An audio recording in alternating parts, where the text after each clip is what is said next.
A very good morning to all my dear friends. I am Prashant Maune. I hope you all are doing good and I warmly welcome all of you to Study IQ. Dear friends, this story is about focus, isn't it? You get what you focus on. Simple is that.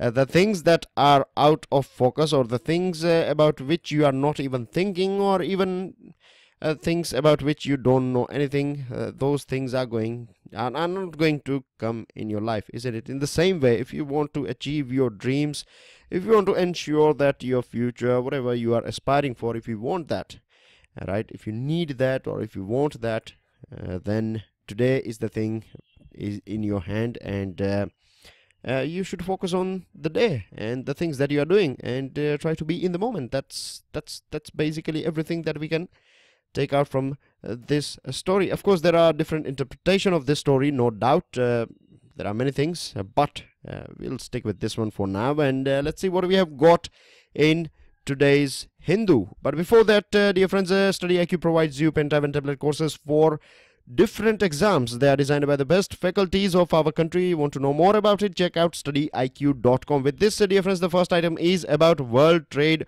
Organization. As you can see on your screen, I have included a picture clearly visible that you have two different types of nations. One is developed ones. Of course, you know all these USA and Canada and Australia, UK, other countries, right? European countries. You have all these countries, and you have this developing nations. Of course, you can take India in it, and the bigger country is, of course, yes, China is also falling under the category of developing nations. And this WTO meeting that concluded, right, was basically, you can say the outcome is a stalemate, right? We cannot say it has been a very productive one, because what we observed is in this meeting there was a sort of tug of war, or a sort of quarrel between industrial nation and developing countries, and India was seeking two things, right? One, we have got it; the other one, we haven't. The offensive one, that means the things that we're seeking in the sense the changes that we were looking for, was about this permanent solution of a food stockpile. I'm sure you know what it is all about, because we have millions and millions of people in our country who are still poor, right? And for that, we have to reserve some food for them. The government has to provide some subsidies and things like that. So because of that, we were seeking that this food stockpile things should be sorted out. Permanent solution on this thing should be done, because what is happening at present as well, that as per WTO, you are allowed to give only 10% subsidy. If you increase, if your overall total subsidy when it comes to food, if it crosses 10%, right, then you have to pay some penalty and things like that. Now the thing is, this 10% is decided way back in late 80s, right? Somewhere around 89 or early 90s. It was somewhere around nearly 30 years ago, right? Roughly speaking, 25-30 years ago, the price was decided. So you can clearly see that this thing needs a change, and this is a big bone of contention between India and WTO members. The other one is defensive thing that we were trying to protect, and we have managed to protect it. We have achieved it. It is about peace clause. Yesterday we talked about peace clause, so I'm not repeating that thing here.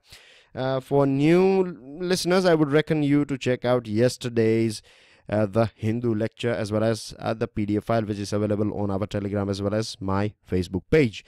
Now the thing is, the failure of industrial countries to fast track e-commerce talks, right, and commitments regarding this fishing subsidies.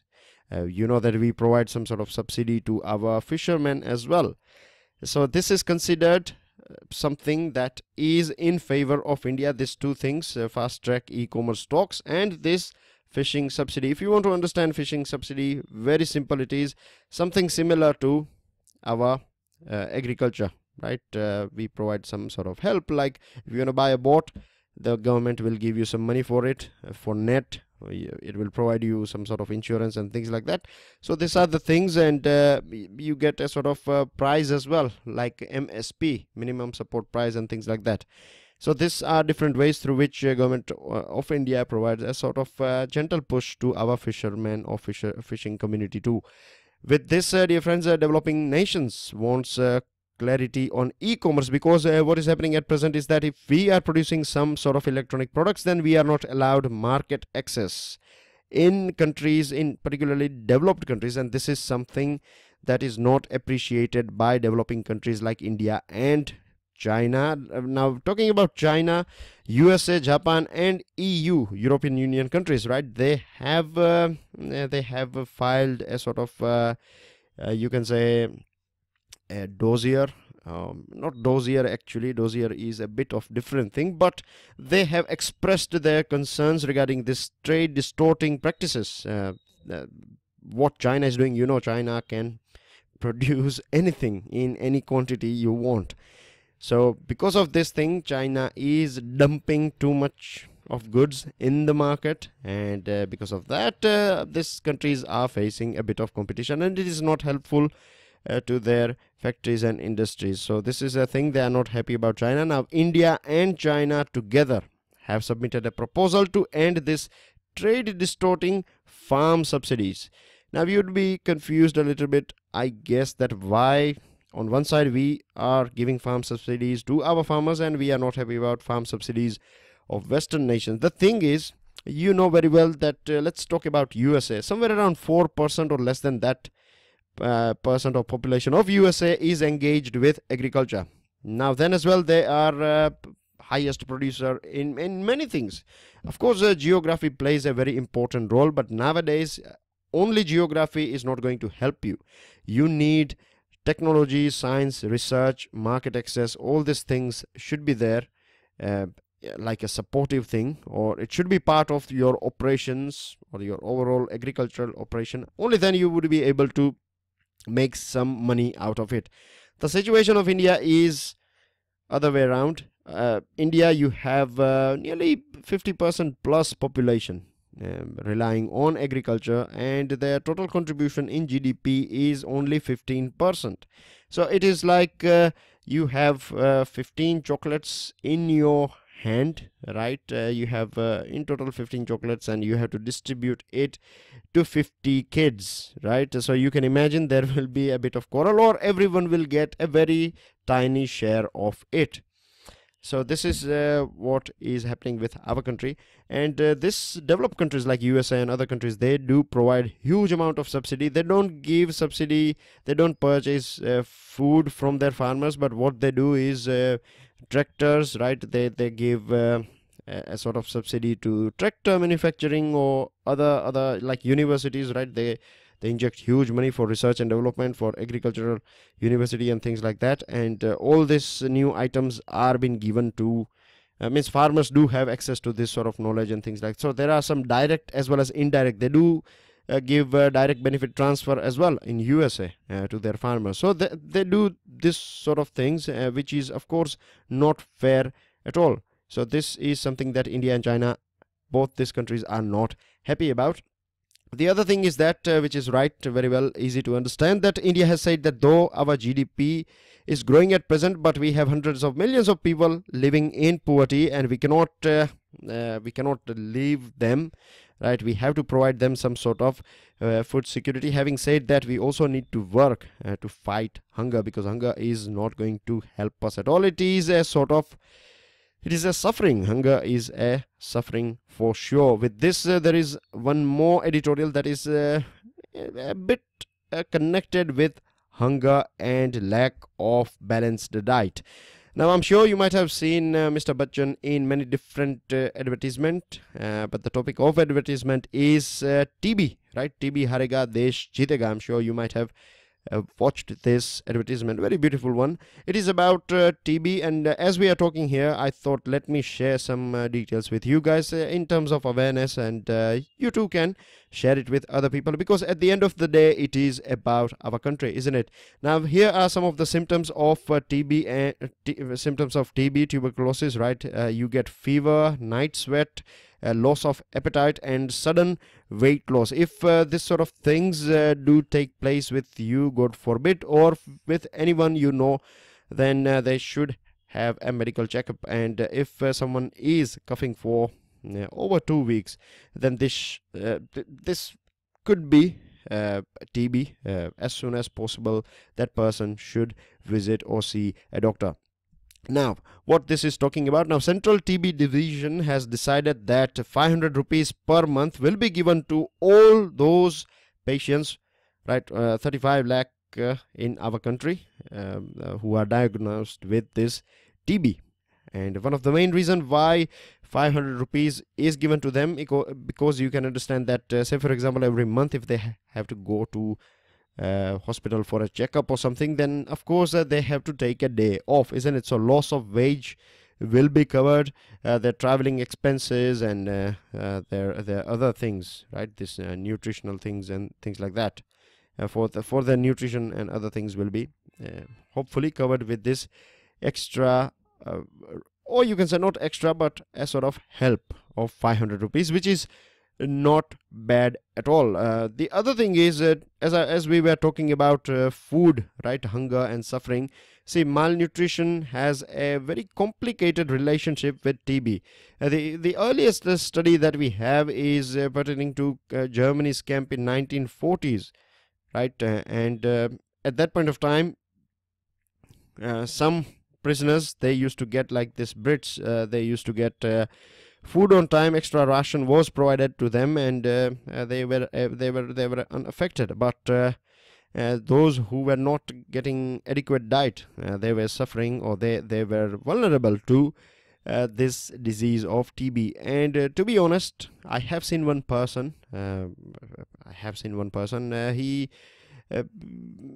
basically used to not look after his health, and not taking enough food, and even when he was taking food, he used to take all this junk food and things like that. And when we took him to hospital, at that point of time, the doctor did inquired about his dietary habits and things like that, and finally doctor said that you might have got TB because of not taking proper food, not having this micronutrients and things like that. So make sure you do look after your health as well, because this is a very dangerous thing, right? TB is something that is that should not be taken lightly, and it has a sort of a link with body mass index as well. If you are too, it means if your body mass index is as per your height, if your weight is not matching it, means if it is too low compared to your height, then the chances are a bit higher for you to get TB. Anyways, so these are the things, and now there are many questions as well, how we can sort it out. We can provide them sort of milk. In many countries, people are given with tokens, right, every month, or you provide that token and the government will pay to the person who is having that token. So you get either that sort of token, or in our country it is better to give direct benefit transfer, right, for, of course, for this 500 rupees, but for food and other things they should be given some money. There are recommendations that the people with the TB, their family members should be given double ration under this PDS, right, public distribution system. Provide them extra food, provide them extra protein and things like that, and this will help us fight TB. The other thing is, there are many things, right? We need more research on this topic regarding their food habit and things like how it will impact, or what are the things that should be there in their diet and other things. Now this editorial has not covered one thing, and I would like to add it over here. The biggest challenge that we are facing is when it comes to TB in our country is we don't have proper data. Many hospitals, they are not registering it, and one of the biggest challenges that as soon as people start feeling bit better, they will stop taking medication, and this is one of the most dangerous thing, because what happens is that if you are on SOA, for example, 6 months medication course, and after 3 months, if you feel everything is fine, now you're not coughing that much and things like that, and if you stop taking medicine after a couple of months, there are high chances that the next time when you will get TB, at that point of time this medicines will not work. You have to take a higher dose one, and this will have some sort of negative impact. It does have some sort of negative impact, right? TB patients, when they are given medicine, they don't feel that well like normal people, so there are some side effects, and chances are for this multi-drugs resistance TB as well. Moving on to another item, this is about changed priorities. A very good article, I must say. The things that are discussed here are outstanding. It starts with an irony. Now we know that in our country we have, or let's go through this Forbes 2017 report. It says that India list means 2017 Forbes India lists says that the combined net worth of India's 100 wealthiest stood at a whooping $479 billion, which is huge amount of money. Imagine 100 people having 479 million, 479 billion, not million, $479 billion. So this is a reality of our country. You can see a paradox, right? At one place you have the most expensive house in the world, you find it in India. On the other side you find slums, isn't it? Homeless people. This is a big sort of paradox, and this is one of the reasons why still we are struggling quite a lot. As a country we are still struggling. I'm not saying that those people who are having this sort of money, they are always wrong. Not at all. I'm not saying that all those people who are not having money, they are lazy and they don't want to work. No, it's situations, right? Many times we do work hard, but we don't get what we are looking for, and many times you don't have to work that much hard and you get what you have not expected. So it all depends. Anyways, let's stick to our topic here.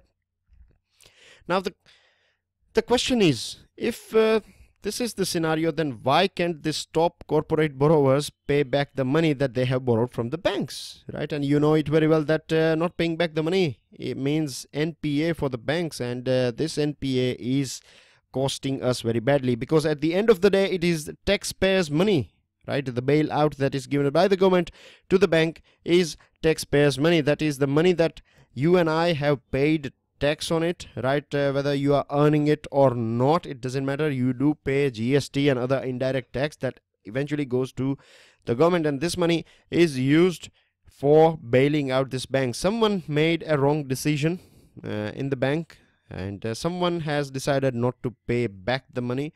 So someone is clearly violating rules, and either there is a nexus between government or the people in power, people in business, and people in bank, right? There is a sort of golden triangle. But government basically came out with this IBC 2016. It amended this IBC 2016 in November 2017. We did talk about this IBC insolvency and bankruptcy code in detail, isn't it? But this one is taking it to a next level altogether. Now the thing is, you know, when this IBC was launched, at that point of time I provided you some pictures from a pink newspaper, from a financial newspaper, and we were discussing about this thing that say for example you are Vijay Mallya. Now we all know that Vijay Mallya has done something wrong. I'm not saying he is proven, but let's take a hypothetical example here that Vijay Mallya is there. Now if Kingfisher is been auctioned, then Vijay Mallya cannot take part in this auction. Many people say that this is not right, because not everyone is a willful defaulter, right? That is right as well. Not everyone is a willful defaulter, but the government should go through their past history, right? They should see that how many times their loan is restructured.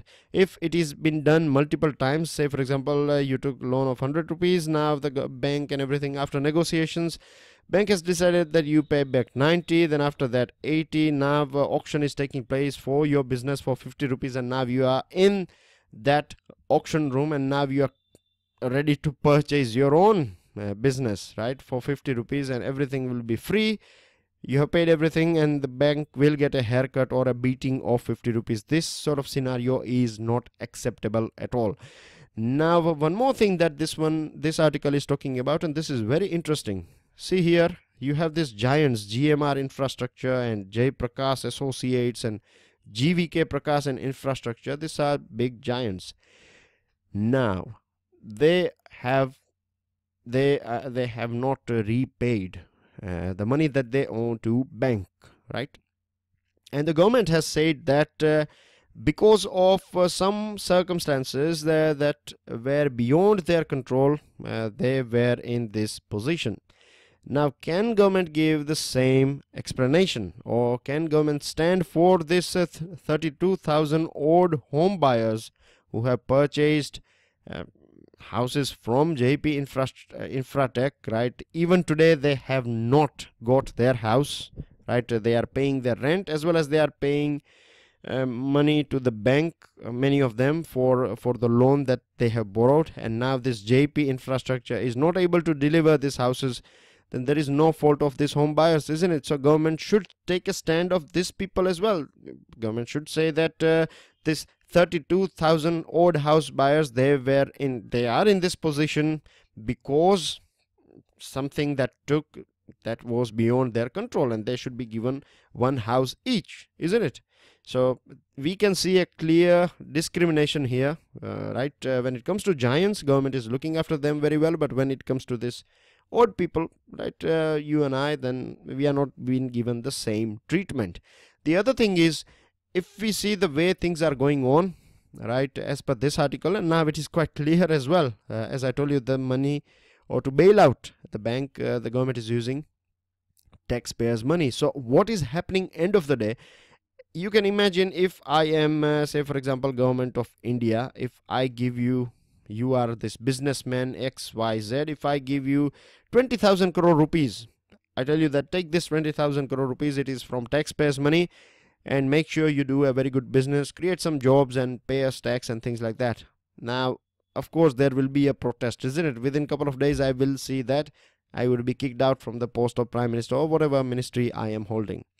But I can allow you to take loan. You can take loan, don't pay it back. The banks are now feeling stressed. The banks, if I see that banks are not able to come out of it, then I will pay taxpayers' money to the bank, right? And eventually I am bailing out you, isn't it? This is a chain here. The other thing is, the other way around, or the other way of looking at it is that the RBI is giving money to the business houses or these corporates on negative rate of interest. That means I give you my money, you keep it safe or you use it, but rather than you paying me interest, I would be paying you interest because you are looking after my money. This is called negative rate of interest. Anyways, so this ordinance, and then we have this IBBI, Insolvency and Bankruptcy Board of India, which looks after this insolvency and bankruptcy code, and then you have this in this IBBI, right? The government, of course, see, on practical side, government needs sometimes, right? It knocks the door of corporates to get some knowledge about how things should be there, what is the way out, etc. That thing is fine. But when you are appointing top corporates to ensure that the auctioning or re-auctioning or restructuring of other business houses is done by this IBBI, then you can imagine that there will be, what it will happen is, this top corporates who are appointed here, they will have full power, and many a times they may sell this thing to a very at cheaper rates. So there are possibilities, right? And it is not that that this sort of things don't take place in our country. Yes, we have seen many a times this sort of things are taking place here. The other thing is that this resolution professionals, right, they are also been given huge amount of power under this IBC, this amendment of IBC, and they are the ones who are eligible to bid for defaulter. They will decide like who is eligible to take part in this auction. So these are the things that are mentioned in this article. This is about India and China, last one of the day, and then we'll jump on to the news item. Very easy to understand. We know the problems that are going between India and China, and recently we had a meeting, but the most important statement that came out from Chinese foreign minister Mr. Wang Yi. He said that this Donglang, that basically means Doklam. What he is saying that in Doklam area that belongs to China, Indian troops, right, they entered this portion, which should not happen in future. Basically speaking, that's what he's saying. So in one sentence, he's claiming that Doklam belongs to them, and he is also saying that it is not China, it is India that India that is a sort of intruder. So this is the thing, and we know that special representatives as well we have appointed. We have at present Ajit Doval is our special representative, and this is not the first time we are having a SR when it comes to China and India. We have nearly this Ajit Doval would be the 5th SR, and still we know that issues are not solved, because the way China is, or the way China wants to deal with India is a bit different than how we see China. And China is also very hopeful that India will join this BRI, Belt and Road Initiative. Now we know it very well why we have not joined this thing, because of it is passing from this POK. The other thing is recently, couple of weeks ago, we had this WMCC, that is Working Mechanism for Consultation and Coordination on India-China Border Affairs. And during this 10th round of WMCC, the outcome, or whenever this sort of things gets over, they come out with a statement, and the statement is that this WMCC meeting is termed as constructive and forward-looking. But right, couple of weeks after that, we see this sort of statement coming from Chinese foreign minister. Then we have this 4 lines when it comes to LSE. Remember, LSE stands for line of actual control. We have a line of actual control with China, but with Pakistan we don't have LSE, we have LOC, that is line of control, and we have international border. These are 2 different things. In future, whenever we will get a chance, we'll discuss these things in detail. But this LSE, line of actual control.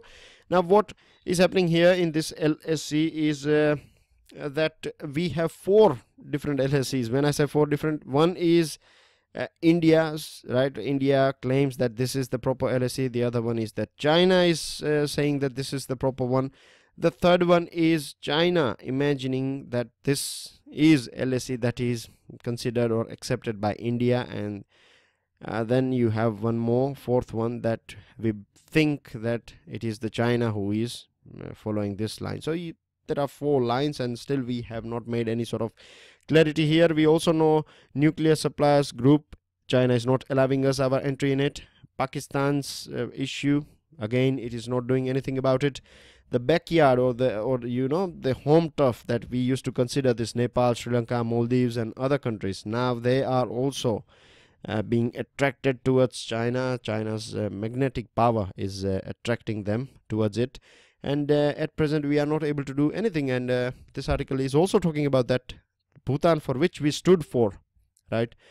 Chances are that due to various circumstances, right, Bhutan can also slip away from India's hand and go to China. Anyways, moving on to news item now. Cabinet has given a nod for a bill on instant talaq, triple talaq, right? Anyone giving triple talaq can be jailed up for 3 years. We know that Supreme Court has banned triple talaq, and it is illegal now. So it is going to be a big moment for Muslim women in our country, because many of them have suffered a lot because of this instant talaq. And if you go through Quran, right, as per Quran, this is not how divorce takes place. With this one, link Aadhaar has been said by Supreme Court. Supreme Court has said that by 31st of March 2018, everyone should link their bank account. All those who have Aadhaar card should link their Aadhaar card with their bank account. And final hearing on this thing on this Aadhaar will take place on 17th January 2018.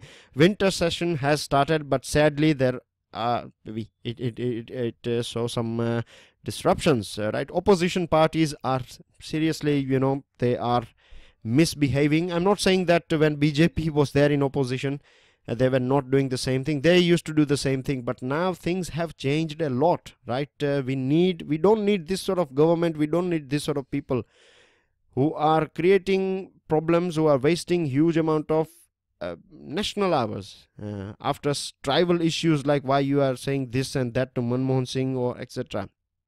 This is not going to help any one of us, isn't it? If I'm not wrong, crores and crores of rupees right, are spent after the running of our house, and when we are disrupting it, this is not fair for any one of us. Moving on to another item, and the sad thing is, see here, this is a big thing that I would like to draw your attention. Disqualification of 2 JDU leaders, right? Now imagine these 2 MPs are important, or the country is important. Now if they have been disqualified, then why you are making a shouting scenario in Rajya Sabha? If you have any problem, then you can knock the doors of court, because a judicial review is available. So there is no point of wasting national hours, and this applies to all. Government as well as opposition should understand this thing. Cyber weapons and cyber terrorism, these are 2 different things. A cyber weapon is something that a state or a government has, but cyber terrorism, of course, the name itself indicates what it is. For that we need cyber warriors. This is a word that was given by Prime Minister, cyber warrior, quite recently, and this one is excerpt from the interview of Kaspersky's founder, this security provider. And you have this CERT, that stands for Computer Emergency Response Team. This is, you can say, a sort of rescue team of official, you can say, handler if we are ever attacked by any sort of cyber attack takes place on our country, then it is CERT that looks after it. So we need to create cyber warriors, and here you have NGT again, right? NGT has again banned plastic use in Haridwar. No one is ready to understand, right? It's fine, everyone is throwing plastic here and there, and we cannot see any sort of, I have seen that many people who used to be part of Swachh Bharat, nowadays they are also chucking plastic here and there. Things are back to normal. So government can spend any sort of money they like, but as far as we are not able to change ourselves, then nothing is going to happen. Here you can see Israeli soldier pointing a gun towards journalist, and Theresa May, UK's president, beg your pardon, Prime Minister, she's in Brussels for EU summit. Good news for every one of us. Government has decided that if you are doing transaction worth up to 2,000 rupees on this POS, then whatever charges are, right, 2 rupee or 1 rupee, whatever the charges are applied on this POS or merchant discount rate, will be borne by this central government. So this will of course provide a kick to digital transaction. RBI has said that things are picking up now. We know the second quarter we clocked the GDP growth was at 6.3. It was early on, first quarter it was 5.7, which is not bad. A reversal trend, we can see it's going to pick up, and it is also hopeful about GST, that in near future we will see the benefits of GST as well. With this, these are your answer. Equatorial region, judge of Supreme Court, and the person on the screen is Boris Johnson, UK. And today's question is, today is Saturday, right? So I have a descriptive question for you. Government of India has raised the customs duty on electronic items. Explain how this decision can impact Make in India. With this, dear friends, I end this discussion. Make sure you check out our YouTube channel for more videos. Don't forget to subscribe, and I will share this file on my Facebook page as well as our official Telegram account. Enjoy your studies. This is Prashant Mauni signing off. Enjoy your weekend as well. Jai Hind.